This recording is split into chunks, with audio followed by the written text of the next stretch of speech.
புள்ளையே இல்லாத அவங்களுக்கு சொத்து மொத்தத்தையும் எங்க நாங்க அபகரிச்சிடுவோமோன்னு பயம். கிழவன், நான் என் அப்பனை தான் சொல்றேன். எல்லாத்தையும் எங்களுக்கு எழுதி வச்சுட்டா கிழவியோட சொந்த பந்தத்துக்கு எதுவுமே கிடைக்காம போயிடுமே. சொந்த பந்தம்னா யாரு? அந்த அம்மாவோட தம்பி குடும்பத்துக்கு. அவங்க தம்பி பிள்ளைங்கள ஒருத்தன் தானே நீ.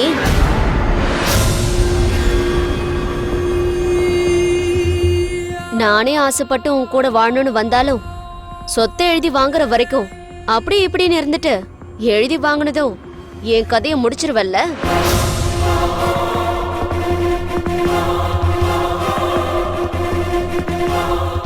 உனக்கு வேண்டியது என்ன? அந்த கிழவனோட சொத்து தானே, அத நானே உனக்கு கொடுத்துட்றேன்.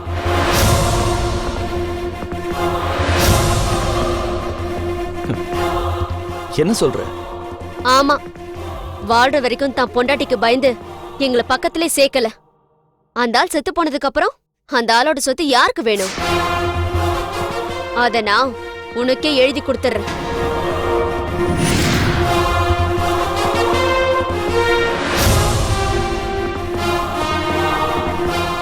நிஜமாவா சொல்ற? நிஜமாதான். ஆனா அதுக்கு முன்னாடி ஒரு கண்டிஷன். என்ன? என் அக்கா சாவுக்கு காரணமான அந்த மகாதேவ் சாகணும்.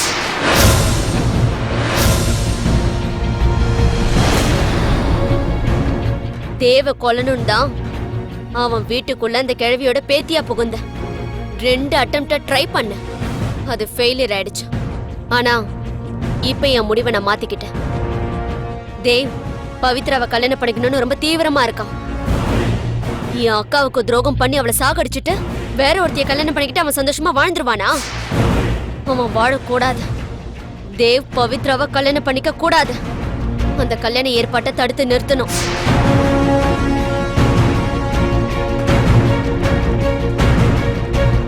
அப்போ தேவ நீ கல்யாணம் பண்ணிக்கணும்னு நினைக்கிறியா?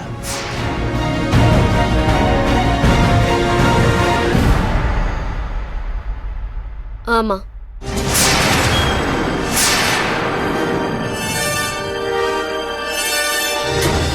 அவன் கூட சேர்ந்து வாழ்றதுக்கு இல்ல, அவன் கூடவே இருந்து தினம் தினம் சாகடிக்கிறதுக்கு.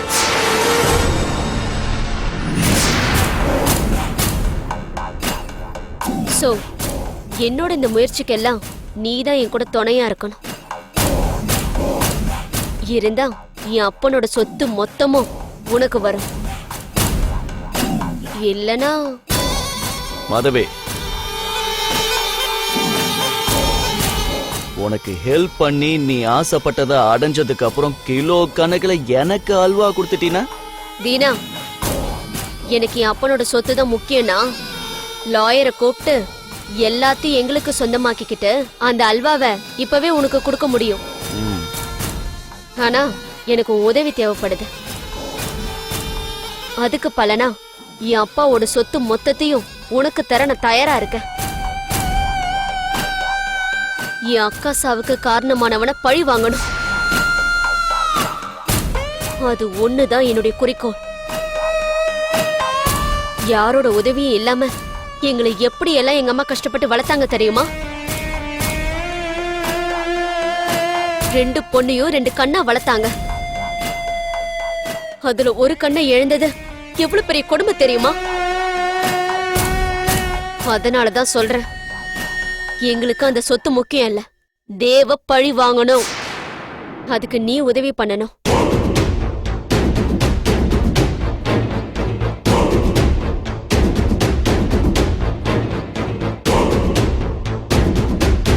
இங்க பாரு, பரஸ்பரங்கிறது நம்பிக்கைதான்.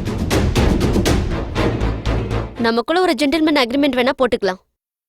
என்ன சொல்ற?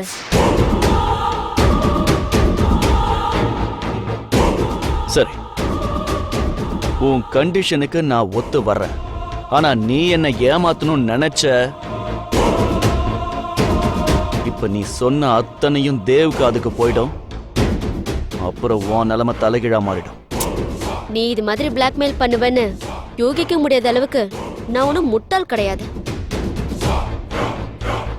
எனக்கு எதிரா நீ மாறினா என் அப்பா சொத்துல இருந்து ஒரு நயா பைசா கூட உனக்கு கிடைக்காது.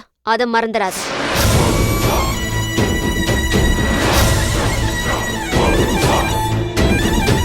சரி, நான் உன்னை நம்புறேன். உனக்கு இப்ப நான் என்ன ஹெல்ப் பண்ணணும் சொல்றேன்.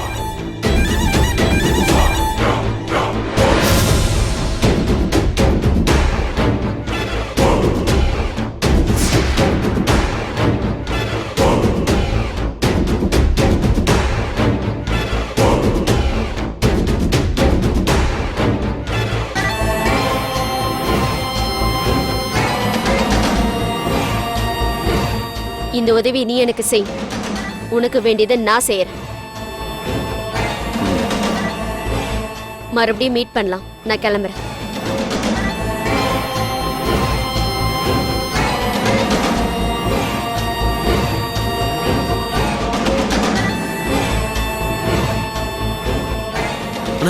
என்னன்னாச்சு? ஏய், இவ சாதாரண ஆள் இல்லடா. மலை முழுங்கி மகாதேவி. என்னையே தூக்கி சாப்பிடுவா போல இருக்கே.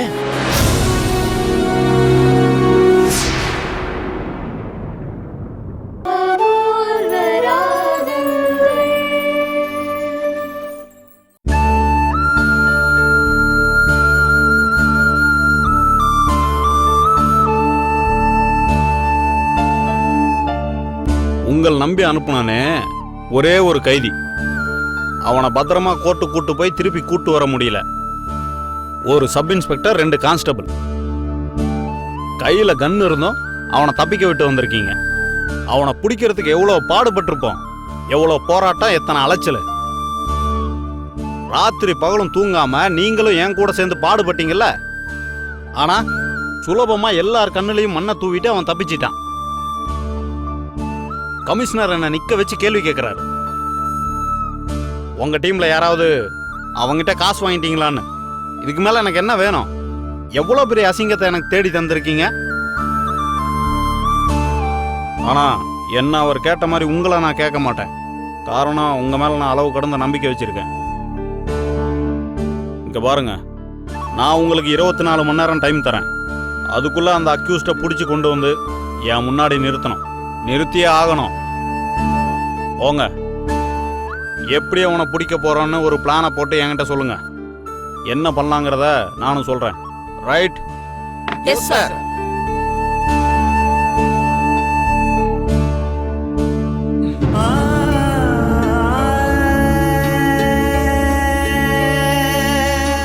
சார், என்னம்மா? என்ன ஞாபகம் இல்லையா? நான் பத்மினி. அன்னைக்கு லக்ஷ்மி அம்மா கூட. ஆமா, வந்தீங்க. பாட்டியை தேடி கொடுங்க, தொலைஞ்சு போன பேக்கை தேடி கொடுங்கன்னு.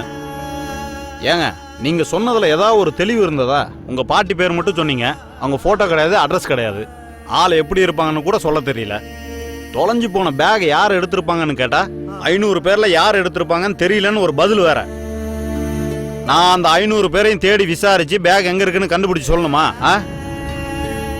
ஏமா, எந்த ஆதாரமும் இல்லாம வந்தா நாங்க என்னமா பண்ண முடியும்? போலீஸ் எங்களுக்கு வேற வேலையே இல்லையா? எங்களுக்கு தலை போற வேலைங்க நிறைய இருக்கு. போங்க, ஏதாவது உருப்படியான ஆதாரம் தான் கொண்டு வாங்க. இல்லைன்னா ஸ்டேஷன் பக்கமே வராதீங்க. சும்மா வந்து என் டைம் வேஸ்ட் பண்ணாதீங்க. போமா. உம்மா பர்ச காணோம், பாட்டியை காணோம்.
என்னம்மா இன்ஸ்பெக்டர் திட்டாருன்னு கலங்குறியா? ஐயா எப்பவும் இது போல கோவப்பட்டது கிடையாதுமா. இன்னைக்கு அவருக்கு வேற ஒரு டென்ஷன். அந்த நேரம் நீங்க இங்க வரவும் கொஞ்சம் அதிகமாவே சத்தம் போட்டார். நீ ஒன்றும் கவலைப்படாதம்மா, 2 நாள் கழிச்சு வந்து பாரு, நிச்சயம் ஒரு வழி கிடைக்கும். சரிங்களாம்மா?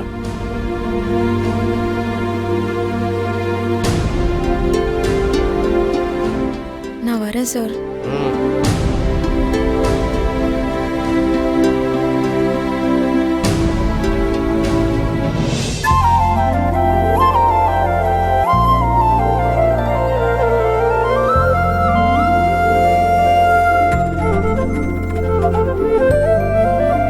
அடியே, இன்னைக்கு பவித்ராவை தாண்டி பொண்ணு பார்க்க வராங்க. அலங்காரம் உனக்குள்ள தூள் பறக்குது. என்கிட்ட அபத்தமா பேசாதீங்க. தேவ் எவ்ளோ பெரிய பணக்காரங்க. அவங்க வரும்போது நாம பஞ்ச பரதேசி மாதிரி இருக்கலாமா? நாமளும் ஜம்முன்னு இருக்க வேணாமா? இத பாருங்க, பணக்காரங்க சாதாரணமா ட்ரெஸ் போட்டா எளிமையா இருக்காங்கன்னு சொல்லுவாங்க. நாம அப்படி ட்ரெஸ் பண்ணா ஐயோ பாவம் இவங்க கிட்ட ஒண்ணுமே இல்லைன்னு சொல்லுவாங்க. ஆள் பாதி ஆடை பாதி. சரி சரி, உன் அலங்காரத்தை நிறுத்திட்டு பவித்ரா ரெடி ஆயிட்டாளான்னு போய் பாரு. இன்னும் கொஞ்ச நேரத்துல தேவும் அவங்க பாட்டியும் வந்துருவாங்க. இதோ போறேங்க.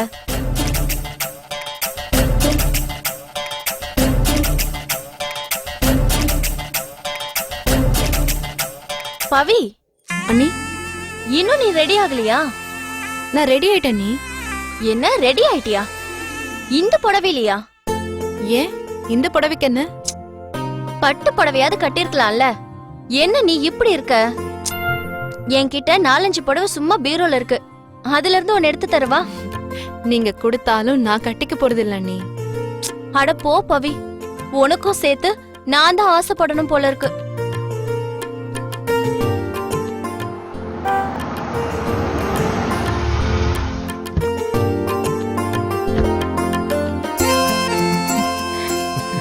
வணக்கங்க. வணக்கம்மா. ஹலோ, வணக்கம் வணக்கம், வாங்க வாங்க, வெல்கம். வணக்கம். வணக்கம், வந்து உட்காருங்க. வணக்கம், வாங்க வாங்க. வாங்க தம்பி, உட்காருமா. உட்காரு தம்பி. உட்காருப்பா.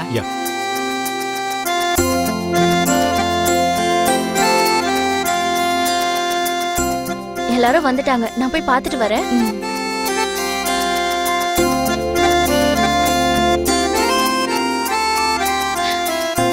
வாங்க சார், வாங்கம்மா.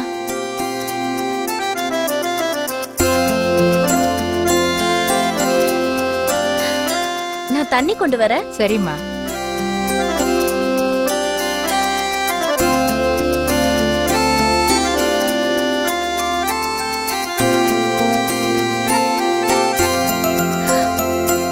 என்னங்க?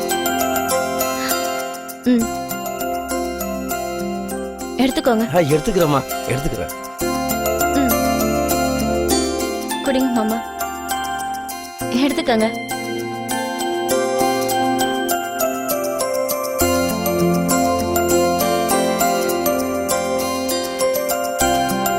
நான் தனியா வந்து உங்ககிட்ட பேசிட்டு போனேன். தேவம் வந்து உங்ககிட்ட பேசியிருக்கான். பவித்ரா ஏற்கனவே எங்களுக்கு பழக்கமான பொண்ணா இருந்தா கூட எதையும் முறைப்படி செய்யணும்ல. அதான் சம்பிரதாயமா பொண்ணு பார்க்க வந்திருக்கோம். இப்போதைக்கு பெரியவங்க நாமளா வாய் வார்த்தையா பேசி ஒரு முடிவுக்கு வந்துடலாம். அப்புறம் ஒரு நல்ல நாளா பார்த்து கல்யாணத்துக்கு நாள் குறிச்சு நிச்சயதார்த்தத்தையும் வச்சுக்கலாம்.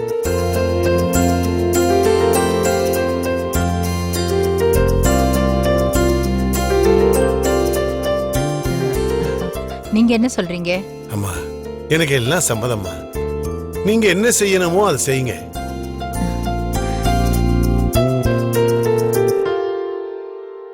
இங்க பாருங்களேன், என் பேரன் தவியா தவிக்கிறான். முதல்ல பவிய கூப்பிடுங்க.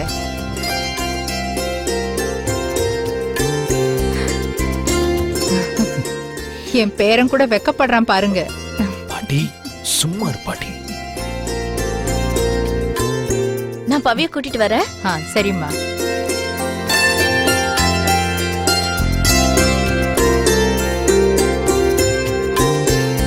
உன்னை கூட்டிட்டு வர சொன்னாங்க. வா பவி.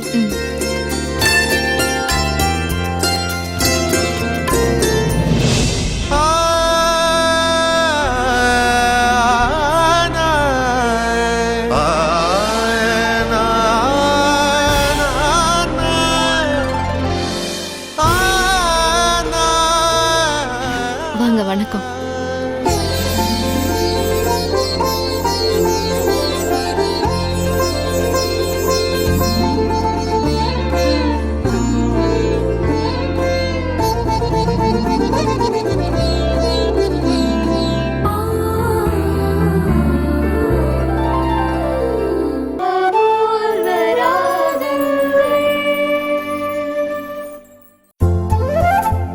பவி, பவி, காஃபி.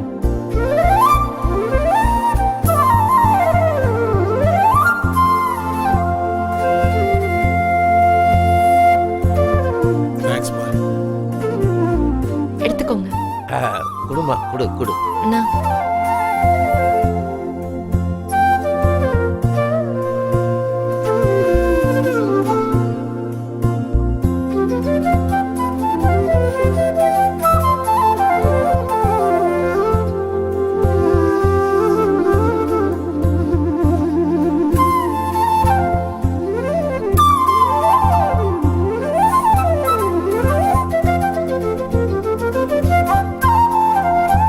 பவி எப்பவுமே ரொம்ப சிம்பிள் தான். இன்னைக்கு கூட நீ இப்படிதான் இருக்க. ஆனா பவி, தேவ் உனக்காக அவனே கடைக்கு போய் புடவை நகையெல்லாம் வாங்கிட்டு வந்திருக்கான். இந்தா, உனக்கு பிடிச்சிருக்கான்னு பாரு.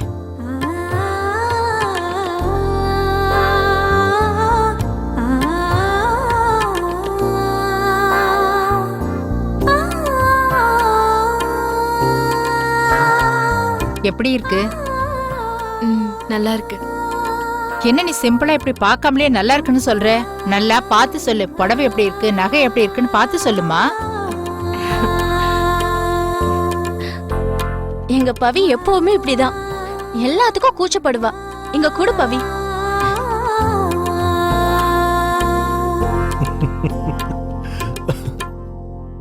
பவி, நீ போட்டுக்கிட்டா சூப்பரா இருக்கும்.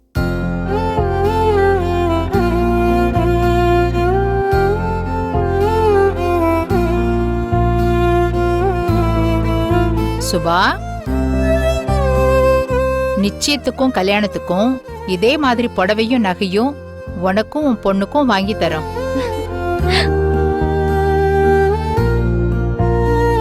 நாமெல்லாம் ஒரே குடும்பம் ஆயிட்டோம்ல. நீயும் எனக்கு பொண்ணு மாதிரி தானே. வீட்ல நிறைய நகை இருக்கு. நீ வர்றப்போ உனக்கு பிடிச்சதை எடுத்துக்கோ, சரியா? ஐயோ, அப்படியா? ம். நீங்க சொன்னதே எனக்கு கொடுத்த மாதிரி இருக்கு. என்னையும் உங்க பொண்ணுன்னு சொல்லிட்டீங்கல்ல, அப்புறம் என்ன, நான் எப்ப வேணா வந்து வாங்கிக்கிறேன். சரிம்மா.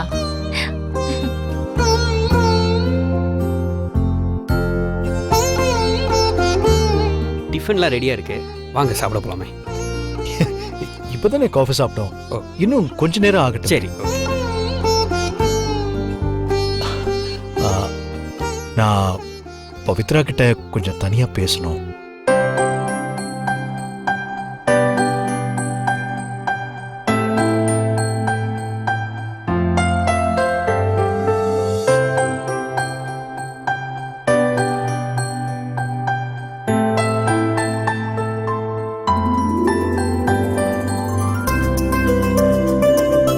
பவி,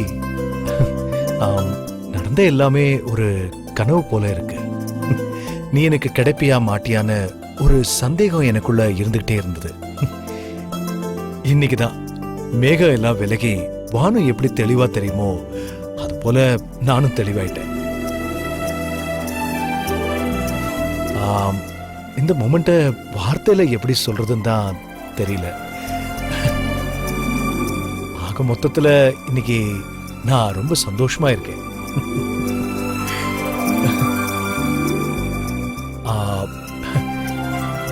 எப்பவுமே நானே பேசிட்டே இருக்கேன், நீ எதுவுமே பேசுறது இல்ல. இப்போது நீ பேசிதான் ஆகணும். நான் தான் ரெஸ்டாரண்ட்ல என் ப்ராப்ளம்ஸ்லாம் உங்ககிட்ட சொல்லிட்டேனே. ஏய், நான் கேக்குறது அது இல்ல. உன்னை பத்தி, என்ன பத்தி, அவ்வளோ ஏன் நம்மளை பத்தி, நம்ம ஃபியூச்சரை பத்தி நீ பேசணும், நிறைய பேசணும். நான் அதை கேட்கணும். ஓகே, பேசு.